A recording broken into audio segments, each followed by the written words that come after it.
حضرت جابر بن عبداللہ رضی اللہ تعالیٰ عنہ فرماتے ہیں کہ کسی قبیلے کا ایک وفد بارگاہ رسالت میں حاضر ہوا اور ان میں سے ایک نوجوان گفتگو کے لیے کھڑا ہوا تو پیارے آقا صلی اللہ علیہ وآلہ وسلم نے ارشاد فرمایا، یعنی تم ٹھہرو، تمہارا بڑا کہاں ہے؟ باولا شیب الایمان، بوڑھوں کی عزت کر کے اپنی عمر میں اضافہ کیجیے۔ رسول کریم صلی اللہ علیہ وآلہ وسلم فرماتے ہیں، جو نوجوان کسی بوڑھے شخص کی عزت اس کی عمر کی وجہ سے کرتا ہے تو اللہ پاک اس کے بڑھاپے کے وقت ایسے شخص کی عمر بڑھا دے گا جو بڑوں کی عزت کرے گا۔ باولا ترمذی شریف۔ امام غزالی رحمۃ اللہ علیہ یہ حدیث پاک نقل کرنے کے بعد فرماتے ہیں کہ اس حدیث پاک میں لمبی عمر کی بشارت ہے اور اس سے معلوم ہوتا ہے کہ بوڑھوں کی عزت کرنے سے عمر میں اضافہ ہوتا ہے۔ ناظرین، ایک مرتبہ ایک شخص حضرت علی رضی اللہ تعالیٰ عنہ کی خدمت میں حاضر ہوا اور ان سے سوال کرنے لگا کہ میرے بال سفید ہوتے جاتے ہیں، اس کا کیا مطلب ہے؟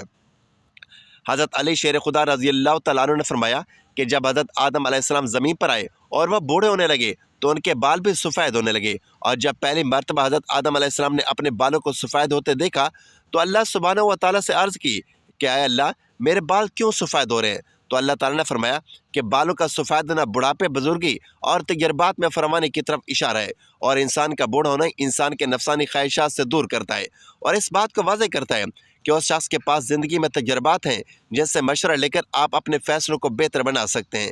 اس لیے اللہ تعالیٰ بوڑھوں کے مشورے زیادہ پسند فرماتا ہے، یعنی بوڑھوں کے پاس جو تجربات ہوتے ہیں وہ اچھا مشورہ دیتے ہیں۔ اسی طرح بالوں کے سفید ہونے کے احکامات کے حوالے سے بھی آپ کو بتاتے ہیں کہ سفید بالوں کو اکھاڑنا چاہیے یا نہیں، اور کیا سفید بالوں کو رنگنا چاہیے یا نہیں۔ حضرت عمر بن شعیب رضی اللہ تعالیٰ عنہ سے روایت ہے کہ نبی کریم صلی اللہ علیہ وآلہ وسلم نے فرمایا، سفید بالوں کو نہ اکھاڑو، کیونکہ بڑھاپے میں بالوں کا سفید ہونا مسلمانوں کے لیے نور ہے۔ جو شخص حالت اسلام میں بڑھاپے کی طرف قدم بڑھاتا ہے، جب کسی مسلمان کا ایک بال سفید ہوتا ہے تو اس کی وجہ سے اللہ پاک اس کا ایک گناہ مٹا دیتا ہے اور اس کی ایک نیکی لکھ دیتا ہے اور اس کا ایک درجہ بلند کر دیتا ہے۔ اسی طرح یہ حدیث مختلف کتابوں میں بیان کی گئی ہے اور حدیث کی کتابوں میں بھی اس کو بیان کیا گیا ہے۔ آپ جان لیتے ہیں کہ سفید بالوں کو رنگنا چاہیے یا نہیں۔ بالوں کو رنگنا خضاب کرنا کہلاتا ہے، اور جان لیجئے کہ نبی کریم صلی اللہ علیہ وآلہ وسلم نے سفید بالوں کو رنگنے کا حکم دیا ہے، جیسا کہ حضرت ابو ہریرہ رضی اللہ تعالیٰ عنہ روایت بیان فرماتے ہیں کہ نبی کریم صلی اللہ علیہ وآلہ وسلم نے ارشاد فرمایا کہ بڑھاپے میں بالوں کی سفیدی کو خضاب کے ذریعے سے بدل ڈالو، اور خضاب نہ لگانے میں یہودیوں کی مشابہت اختیار نہ کرو۔ اسی طرح سے ایک اور روایت میں آپ صلی اللہ علیہ وآلہ وسلم نے ارشاد فرمایا، یہودی اور نصرانی یعنی کہ عیسائی خضاب نہیں لگاتے تھے، لہذا تم ان کے خلاف کرو، یعنی کہ خضاب لگاؤ۔ ایک اور روایت میں فرمایا کہ مہندی کا خضاب لگانا یا مہندی میں کوئی اور چیز ملا کر سفید بالوں کو رنگ کرنا بھی جائز ہے، اور زرد خضاب لگانا بھی ٹھیک ہے۔ سیدنا ابن عمر رضی اللہ تعالیٰ عنہ سے روایت ہے کہ نبی کریم صلی اللہ علیہ وآلہ وسلم بغیر بالوں کے چمڑے کا جوتا پہنا کرتے تھے، اور اپنی ریش مبارک یعنی داڑھی مبارک پر آپ ورش، جو کہ ایک گھاس ہے جو یمن کے علاقے سے ملتی ہے، اس کے ذریعے اور زعفران کے ذریعے سے رنگ لگاتے تھے۔ مہندی لگانا جائز کہا جاتا ہے، لیکن کچھ علماء کے نزدیک کہا جاتا ہے کہ رنگ لگانا جائز نہیں ہے، یعنی کہ مہندی لگانا تو جائز ہے، لیکن آج کے دور میں جو مختلف قسم کے پروڈکٹ سامنے آ چکی ہیں اور کیمیکلز وغیرہ جن سے رنگ لگایا جاتا ہے، کیونکہ آپ کی جلد پر بھی لگ جاتا ہے، اور اگر اس کو وہاں سے جلدی نہ اتارا جائے تو آپ کی جلد بھی وہاں سے کالی دکھائی دیتی ہے۔ اسی طرح حدیث سے معلوم ہوتا ہے کہ آپ صلی اللہ علیہ وآلہ وسلم نے بعض دفعہ سرخ اور زرد خضاب لگایا ہے۔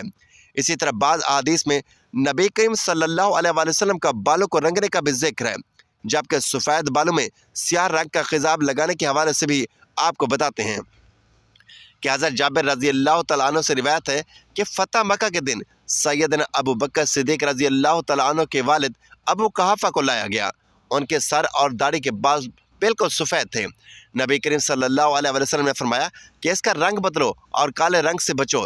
اس طرح ایک اور حدیث ہے کہ سیدنا عبداللہ ابن عباس رضی اللہ تعالیٰ عنہ سے روایت ہے کہ حضور صلی اللہ علیہ وسلم نے فرمایا کہ ایسی قومیں وقت آخر میں آئیں گی جو کبوتر کی پپوتوں کی طرح کالے رنگ کا خضاب کریں گی، اور وہ جنت کی خوشبو تک نہ پائیں گی۔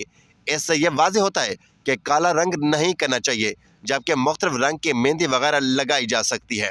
پیارے دوستو، ہمیں بھی چاہیے کہ ہم اسلام کی تعلیمات پر عمل کرتے ہوئے بوڑھوں کی عزت و احترام کریں۔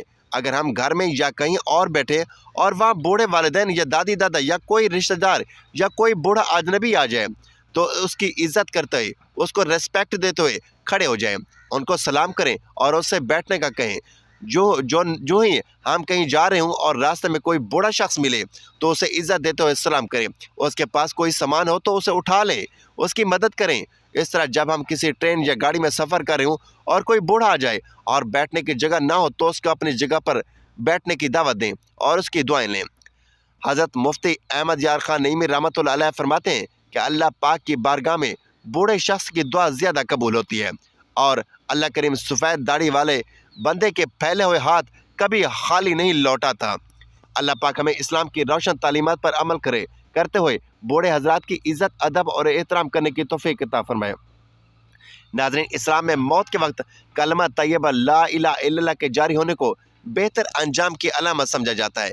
اس حوالے سے نبی کریم صلی اللہ علیہ وآلہ وسلم کی احادیث اور اسلامی کتب میں مختلف روایات موجود ہیں، اور فرمایا گیا ہے کہ نبی کریم صلی اللہ علیہ وآلہ وسلم نے فرمایا کہ بوڑھوں کے چند اعمال ایسے ہیں کہ جن کی زندگی سے اللہ راضی ہوا اور ان کو مرتے وقت کلمہ پڑھنا نصیب فرماتا ہے۔ ان خوش نصیب بوڑھوں میں سب سے پہلے نمبر پر وہ لوگ ہیں جو اپنی زندگی میں ایمان پر استقامت رکھتے ہیں۔ ایسے بوڑھے افراد جو اپنی زندگی میں ایمان رکھتے ہیں، رمضان المبارک میں عبادت کرتے ہیں اور اللہ کے ساتھ اپنے تعلق کو مضبوط کرتے ہیں، ان کی زبان پر کلمہ طیبہ جاری ہونے کی قوی امید کی جاتی ہے۔ رسول اللہ صلی اللہ علیہ وآلہ وسلم نے فرمایا، جو شخص لا الہ الا اللہ کہتے ہوئے دنیا سے رخصت ہوا وہ جنت میں داخل ہوگا۔ بحوالہ صحیح مسلم۔ ایمان کی استقامت اور اللہ کے ذکر پر موت کے وقت جنت کی خوشخبری ملتی ہے۔ بوڑھے افراد جو طویل عمر گزارنے کے باوجود اپنے ایمان پر قائم رہتے ہیں، ان کے لیے یہ سعادت ممکن ہے۔ نمبر 2، والدین کی خدمت کرنے والے۔ بوڑھے والدین کی خدمت کرنے والے افراد کے بارے میں احادیث میں بہت فضیلت بیان کی گئی ہے، اور ایسے بوڑھے افراد جو اپنی اولاد کو نیک اور خیر کی طرف رہنمائی کرتے رہے ہوں، ان کی زبان میں کلمہ جاری ہونے کی قوی امید ہوتی ہے۔